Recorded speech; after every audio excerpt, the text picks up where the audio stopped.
بسم الله الرحمن الرحيم. شوقي للقياهم يزيد ولحبهم هتف القصي يا جيل أتباع الهدى أشرق علينا من جديد. يسر جمعية مودة أن تقدم لكم صورا من حياة الصحابة لعبد الرحمن رأفت الباشا رحمه الله. القعقاع بن عمرو رضي الله عنه.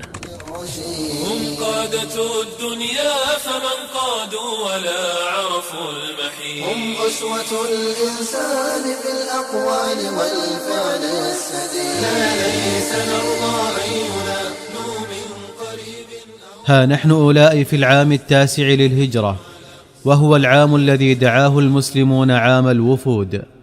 وها هي ذي مدينة الرسول صلوات الله وسلامه عليه تفتح صدرها الرحب لتستقبل مع إشراقة كل صباح وفدا أو أكثر قدموا عليها من أنحاء الجزيرة العربية ليعلنوا إسلامهم بين يدي النبي عليه الصلاة والسلام ويبايعوه على السمع والطاعة. وها هم أولئك السادة الأماجد من وجوه بني تميم يذعنون للإسلام بعد طول نفار، ويقدمون على المدينة مسلمين طائعين، ويبسطون أيديهم للرسول صلوات الله وسلامه عليه مبايعين. وبينما كان القوم يعلنون إسلامهم بين يدي النبي الكريم صلى الله عليه وسلم ويأخذون جوائزهم التي أمر لهم بها، كان الرسول صلوات الله وسلامه عليه يتوسم فتى منهم ويتفرس في وجهه، ثم ما لبث أن حدق فيه وقال: ما اسم الفتى؟ فقال: القعقاع بن عمرو. فقال: ما أعددت للجهاد في سبيل الله يا قعقاع؟ فقال: طاعة الله ورسوله والخيل الصافنات والرماح المرهفات. فقال: تلك الغاية. ومنذ ذلك اليوم وضع القعقاع بن عمرو نفسه وسيفه في طاعة الله ورسوله صلى الله عليه وسلم، وجعل مفرشه صهوات الجياد. فتعال نقضي هذه اللحظات الرائعات مع القعقاع بن عمرو وقائده سيف الإسلام خالد بن الوليد رضي الله عنه وأرضاه. ما كاد خالد بن الوليد يسلم جنبه إلى الراحة بعد الفراغ من حروب الردة حتى جاءه كتاب أبي بكر الصديق رضوان الله عليه يأمره فيه بالتوجه لفتح بلاد العراق واستنقاذها من أيدي الفرس وإدخال أهلها في دين الله. لكن جنود خالد كانوا قد تناقصوا وتفرقوا، حيث استشهد منهم من استشهد في حروب الردة الطاحنة، وسرح منهم إلى أهله من سرح بعد أن طال بينه وبينهم العهد. فلم يبق مع خالد من جيشه الكبير إلا العدد اليسير، فكتب إلى أبي بكر الصديق يطلب منه المدد. فلما فض الصديق رضوان الله عليه كتاب خالد ووقف على ما فيه، قال لمن معه: إن خالد بن الوليد يطلب منا مددا، فأمدوه بالقعقاع بن عمرو. ففغر الحاضرون أفواههم دهشة مما سمعوه وقالوا: يا أمير المؤمنين، أتمد قائدا انفض عنه أكثر جنده برجل واحد؟ فقال الصديق رضوان الله عليه: نعم، فإن صوت القعقاع بن عمرو في الجيش لخير من 1000 فارس، وإنه لا يهزم جيش فيه القعقاع. مضى خالد بن الوليد على رأس 10,000 من جنده نحو العراق، ومعه القعقاع بن عمرو الذي عده عليه الصديق رضوان الله عليه ب1000 فارس، ووجه وجهه شطر منطقة الحفير الواقعة على مقربة من الخليج الفارسي مما يلي الصحراء. وكان هرمز أميرا لهذه المنطقة من قبل ملك الفرس. وهرمز، إن كنت لا تعلم، أحد الرجال القلائل الذين تم لهم الشرف من الفرس في عصره، ولا أدل على شرفه الذي بلغه من قلنسوته التي تساوي 100,000، إذ كان من عادة الفرس أن يجعلوا قلانسهم على قدر شرفهم في قومهم، فمن بلغ الغاية في الشرف فقيمة قلنسوته 100,000. غير أن هرمز كان من أسوأ أمراء الفرس معاملة للعرب وأشدهم غطرسة عليهم، فكره العرب هرمز أشد الكره، حتى جعلوه مضربا للمثل في الشر، فكانوا يقولون في أمثالهم: أشر من هرمز وأكفر من هرمز. ما إن حط خالد بن الوليد رحاله في المنطقة حتى وجه كتابا إلى هرمز يقول فيه: أما بعد فأسلم تسلم، أو اختر لنفسك وقومك الذمة، وادفعوا للمسلمين الجزية عن يد وأنتم صاغرون، وإلا فلا تلومن إلا نفسك، فقد جئتك بقوم يحبون الموت كما تحبون الحياة. طار صواب هرمز لما قرأ رسالة خالد بن الوليد، وكتب إلى أزدشير ملك الفرس يخبره بقدوم المسلمين نحو العراق، ثم هب من ساعته ورص صفوفه وجمع جموعه، وأسرع بهم نحو موارد الماء في الحفير، ونزل عليها قبل أن يصل إليها خالد بجيشه. فلما بلغ خالد بن الوليد الحفير أمر جنده بأن يلقوا رحالهم في مكان اختاره لهم، فقام إليه نفر منهم وقال: أيها الأمير، إن عدونا على ماء ونحن على غير ماء، وإنا لنخشى أن نموت عطشا. فقال لهم خالد: ألا حطوا رحالكم حيث أمرتكم، ثم جالدوا عدوكم على الماء مجالدة المستميتين، فلعمري ليصيرن الماء لأصبر الفريقين وأكرم الجندين، وأنتم الأصبر والأكرم بإذن الله. اصطف العسكران كل منهما قبالة الآخر، ووقف هرمز في مقدمة جنده، وجعل عن يمينه أميرا من أمراء البيت المالك، وعن شماله أميرا آخر، وكان قد أضمر في نفسه شرا وطوى صدره على غدره. لقد أيقن هرمز أنه إذا استطاع أن يقتل خالد بن الوليد فإنه يكون قد قطع 4 أخماس الطريق إلى النصر، لكنه كان على يقين بأنه ليس في وسعه أن يقتله مكافحة، وما دام الأمر كذلك فليقتله غدرا، وليتحدث الناس عنه بعد ذلك بما يشاءون، وليرموه بما يريدون. فأسر إلى فريق من خاصة فرسانه بما عقد عليه العزم، وأحكم معهم الخطة، وحدد لكل منهم مهمته. خرج هرمز من بين الصفوف، ووقف في الساحة التي تفصل بين العسكرين، وهتف هتاف المتحدي، وأخذ يقول: إلي يا خالد، أبرز لي يا خالد. لكنه جعل وقفته قريبا من معسكر الفرس بعيدا عن معسكر المسلمين، فما إن سمع خالد بن الوليد نداءه حتى ترجل عن جواده ومضى إلى لقائه، غير أن خالدا ما كاد يشهر سيفه ليصاول عدو الله وعدوه، حتى وثب عليه الرجال الذين أعدهم هرمز وثبة واحدة، وسيوفهم مصلتة في أيديهم يريدون قتله غدرا. وهنا هب الفارس الذي عده الصديق رضوان الله عليه ب1000 فارس، وانطلق من مكانه انطلاق السهم، وقذف بنفسه في الساحة وهو يقول: لقد جاءك القعقاع بن عمرو يا عدو الله، لقد جاءك القعقاع.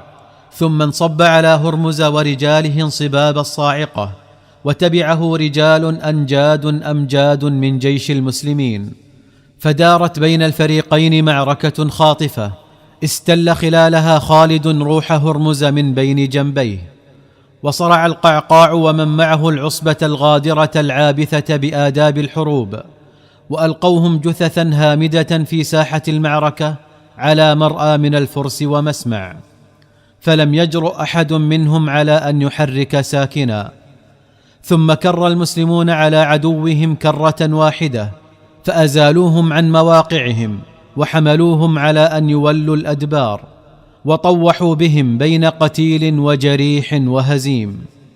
ولما وضعت المعركة أوزارها نظر خالد إلى القعقاع بن عمرو وقال: لله در أبي بكر، فإنه أعرف منا بالرجال، لقد صدق خليفة رسول الله صلى الله عليه وسلم حين قال: إن جيشا فيه القعقاع بن عمرو لا يغلب. وثق يوم الحفير ما بين خالد بن الوليد والقعقاع بن عمرو، ولا غرو، فقد عرف خالد مقام صاحبه في ساحات الوغى، وغناءه إذا جد الجد وألمت الملمات، فولاه القيادات وألقى على كاهله أثقل المهمات، وجعله ساعده الأيمن في اليرموك وغير يوم اليرموك. وكان له معه يوم فتح دمشق مغامرة لا يجرؤ على اقتحامها إلا أولئك الذين قدت قلوبهم من الصخر وصيغت أذهانهم من الجوهر. كان خالد بن الوليد يوم فتح دمشق واحدا من 4 قواد يعملون تحت إمرة أبي عبيدة بن الجراح، لكن خالدا سواء أكان قائدا عاما للجيش كله أم قائد كتيبة من كتائبه، فإنه كان يحرص أشد الحرص على أن يكون القعقاع بن عمرو معه، ذلك لأن خالدا كان يطمح دائما إلى أن يأتي هو ومن معه بالمعجزات، ومن مثل القعقاع بن عمرو لصنع المعجزات. كانت مدينة دمشق إذ ذاك تحيط بها الأسوار المنيعة من كل جانب إحاطة السوار بالمعصم، وكان حولها خندق عميق يطوقها من جهاتها ال3، وكانت لها أبواب 5 تفتح في أوقات السلم مع إشراقة كل صباح ليخرج الناس منها ويدخلوا إليها، وتغلق مع كل مساء لينام الناس في حماها آمنين مطمئنين على أنفسهم وأموالهم من السراق والطراق. فإذا تعرضت المدينة العريقة لغزو غاز أغلق حماتها أبوابها وغمروا خندقها بالمياه، فإذا هي جزيرة منيعة محوطة بالأسوار والمياه في وقت معا. وزع أبو عبيدة بن الجراح أبواب دمشق على نفسه وعلى قواده، فنزل هو أمام باب الجابية، ونزل عمرو بن العاص أمام باب توماء، ونزل شرحبيل بن حسنة أمام باب الفراديس، ونزل يزيد بن أبي سفيان أمام الباب الصغير. أما خالد بن الوليد فنزل هو وصاحبه القعقاع بن عمرو أمام الباب الشرقي، وكان أمنع هذه الأبواب وأشدها قوة. نصب المسلمون منجنيقاتهم حول المدينة الحصينة، وأقاموا دباباتهم عند أبوابها، فرد حماة المدينة جنود الدبابات، وثبتت حصونهم لرمي المنجنيقات. فلم يجد المسلمون وسيلة لإرغام العدو على الاستسلام إلا الحصار، لكن حصار دمشق طال حتى بلغ 7 أشهر أو نحوا من ذلك، ولم يكن ضيق المحاصرين داخل دمشق بأشد من ضيق المحاصرين لها من الخارج. فقد بات المسلمون يتساءلون فيما يشبه اليأس: كيف لنا بفتح المدينة ومتى؟ فجاءهم الجواب على لسان خالد بن الوليد وصاحبه القعقاع بن عمرو. كانت لخالد بن الوليد آذان تسمع كل ما يقال خلف أسوار دمشق، وعيون ترى كل ما يجري فيها. فجاءته عيونه ذات يوم تقول: أيها الأمير، إن بطريق دمشق قد ولد له على الكبر مولود بعد طول ترقب، ففرح به أشد الفرح، ولقد بلغ من فرحه أنه دعا حماة المدينة وجندها في ليلة غد إلى وليمة جفلى سيأكلون فيها روائع الطعام، ويشربون خلالها عتيق الخمور، ويطربون حتى الصباح، وإن عليك أيها الأمير أن تهتبل هذه الفرصة. بادر القائد الملهم فصنع سلالم من الحبال، وأعد لغزوته هذه طائفة وافية من الأوهاق. والأوهاق هي حبال متينة في رأس كل منها أنشوطة يقذفها الرامي الحاذق فتعلق بما رميت عليه. فلما دجى الليل ولف الكون بظلامه قال خالد لجنوده: إنا سنرقى إلى السور، فإذا سمعتم تكبيرنا فليصعد نفر كبير منكم خلفنا، ولتتدفق بقيتكم على الباب. ثم مضى هو والقعقاع بن عمرو وثلة قليلة من أصحابه، فعبروا الخندق عوما على القرب حتى وصلوا أسوار المدينة، ثم قذفوا أوهاقهم فأثبتوها في شرفات السور، وتسلقوا عليها حتى ركبوا أعاليه، ونصبوا سلالم الحبال التي معهم من خارج السور لمن يريد أن يرقى إليه، ومن داخله لمن يريد أن ينزل إلى المدينة. ثم كبر خالد فعبر جنده الخندق، ثم انحدر هو والقعقاع بن عمرو أمام الباب، فقتلوا حماته وفتحوا أقفاله، وتدفق جند الله على المدينة من أعلى ومن أسفل، واندفعوا داخل دمشق مهللين مكبرين، فدب في المدينة الحصينة الذعر والجزع، وسيطر على حماتها الاضطراب والهلع، وشاور بعضهم بعضا، فرأوا أن يفتحوا الأبواب الأخرى للمدينة بأيديهم ليدخلها المسلمون سلما بدلا من أن يدخلوها حربا، فيقتلوا المقاتلة ويسبوا الذراري ويحرزوا الغنائم، ففتحوها، ولو لم يفعلوا لفتحها المسلمون بنصر من الله.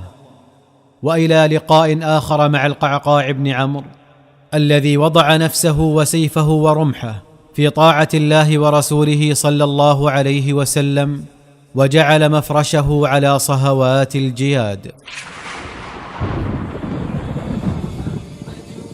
إن صوت القعقاع بن عمرو في الجيش لخير من 1000 فارس. أبو بكر الصديق. بمحمد وبصحبه قد أسس الصرح المشيد، يا شعر أسعفني أفض في مدحهم هل من مزيد. ثلة الإيمان والتقوى أولو